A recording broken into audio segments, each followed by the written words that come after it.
Ebusiafo yenim sensem bebre na ekoso ewo oma kanemu. Yenjo ni nkopi mo yina ye president na ye Mahama akache. Ene yina president ena ekase. Na nensem ehye so oken na ne se osisisi ano. Ohwe sene nneoma esi koni ade na obetena aban no.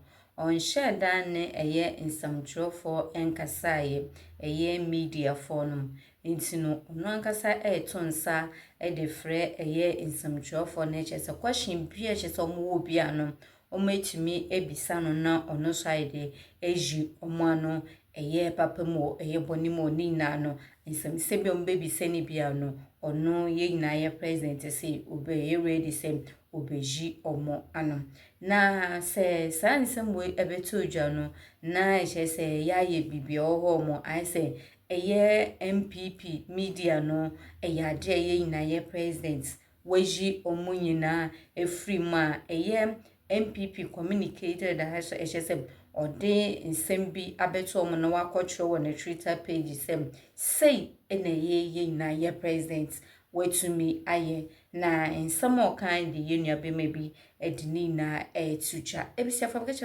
say someone na meeting say e more they say I am impese me we so time and semester woman and as we need him no come home na me no na yakọ je someone no nchue mu na yiria asanso aba bi to ho komo some need aye bebre ewo oma kanemu.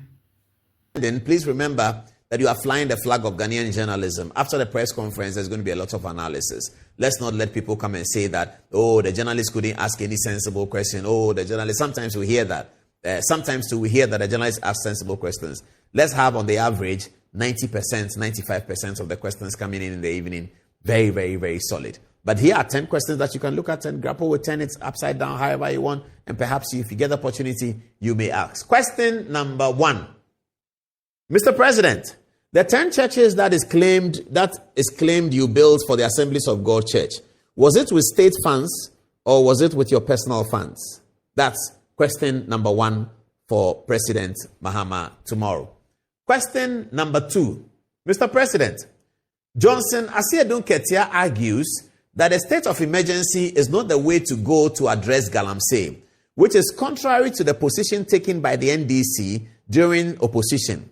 Do you agree with your party chairman, Johnson Asiedu Ketia, that you cannot give a state of emergency in the Galamsey areas? That's question number 2.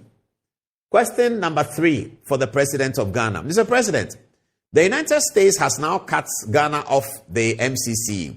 Will you now redeploy Mr. Alexander Mould to another office? That's a soft question, so if you have to drop one question, you can drop. That's a soft question. We are just asking about what the MCC will be doing now that the Americans are not dealing with that situation. All right. Question number 4.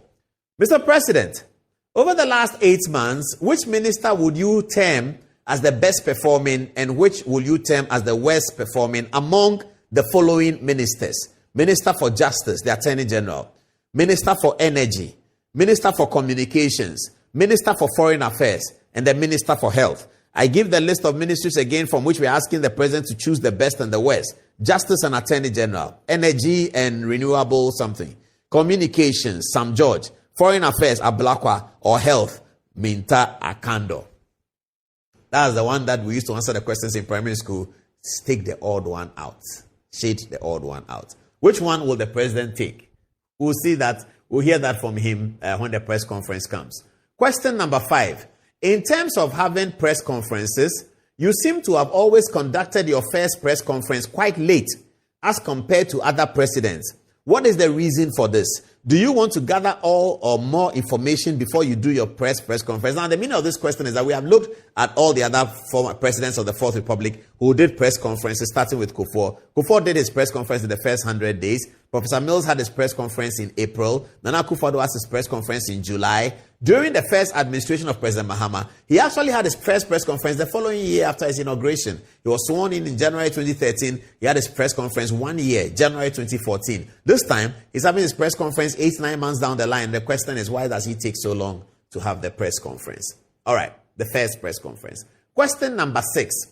Following the unfortunate helicopter crash, there has been a conversation about purchase of a new presidential jet.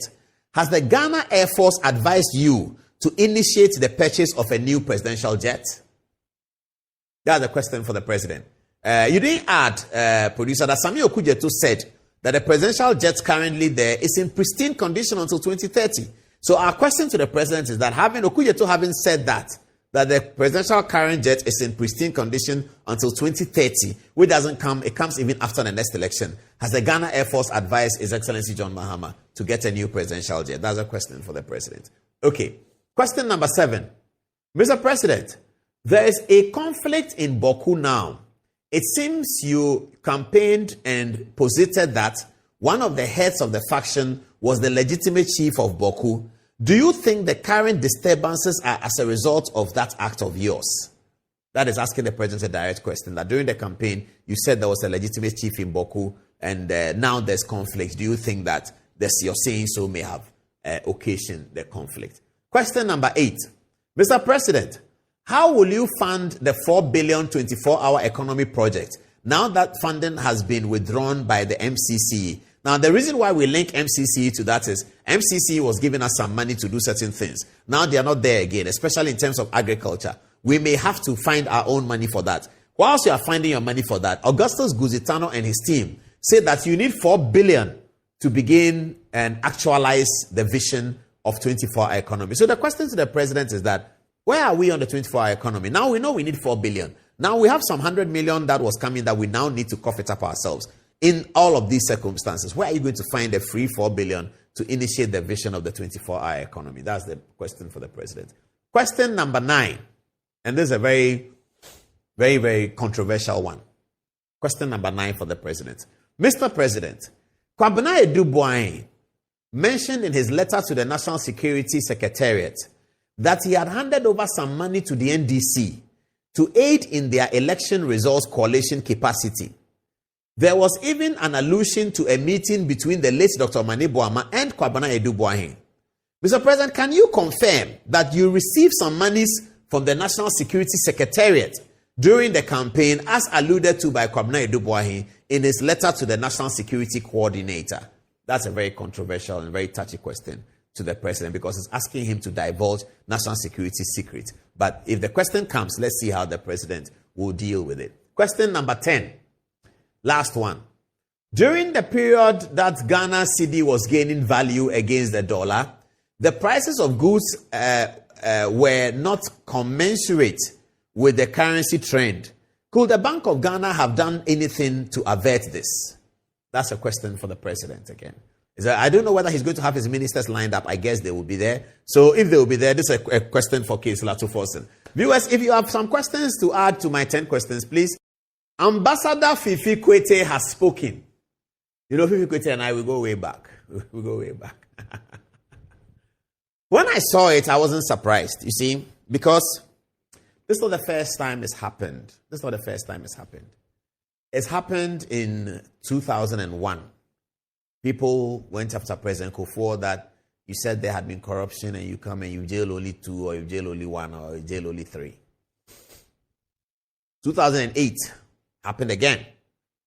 Alhaji Bature, may he rest in peace.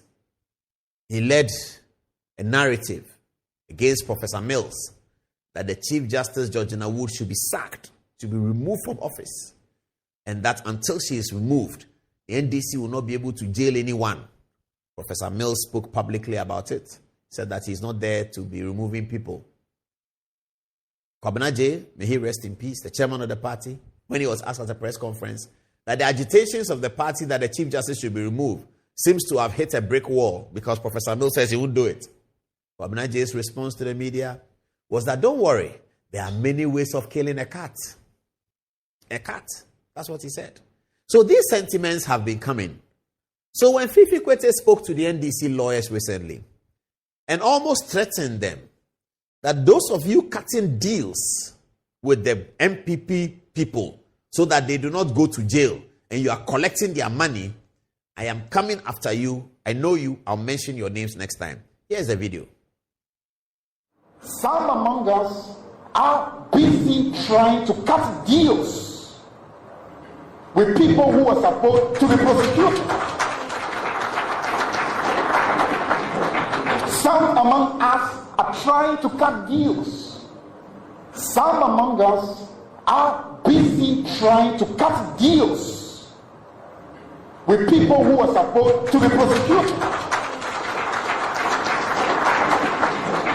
Some among us are trying to cut deals.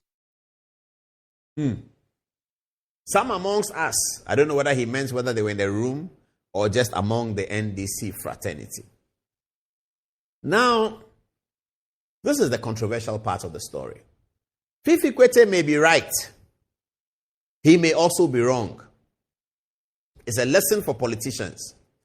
You see, because viewers, when you stand on the political campaign platform, and I've been in the campaign before, and I've been in campaign communication looking for issues to use to make our candidate look good and all. I've been there before, so I know. When you stand on the campaign platform and you say, Kwesi Amankwa is a thief, it's easy to say. You can point to certain things. You can point. Look at his house at East Legon. Look at this at that. Look at this, that. You can say all that. He's a thief. When we see a thief, we can see him. Somebody is sharing dollars in the car. He's a thief. When we see a thief, we can see him. You can say all that. But when you take the document, as the Americans would say, document. When you take the document and you put it in court, and the judge is fair, the judicial system is fair, and the prosecution, you need to establish the offense alleged 100%. If you establish it 90%, you haven't done anything. The person will go away. Now the question is, if you're able to establish it 90-95%, does it mean the person stole or the person doesn't stole? I don't know the answer to the question. But the court processes require you, the prosecution, to establish it by 100%. So when after the election is over, after the shouting has been done, after the victory has been won, the inauguration has come, they have been sworn in, and now they sit around the table. Attorney General Dominic Ayinis is there, Thaddeus Sori is there, Sremsa is there, Duji Tamaklo is there, maybe Tony Letha is there, Marietta is there. Then they said, bring up the case of Akwesi Mensah.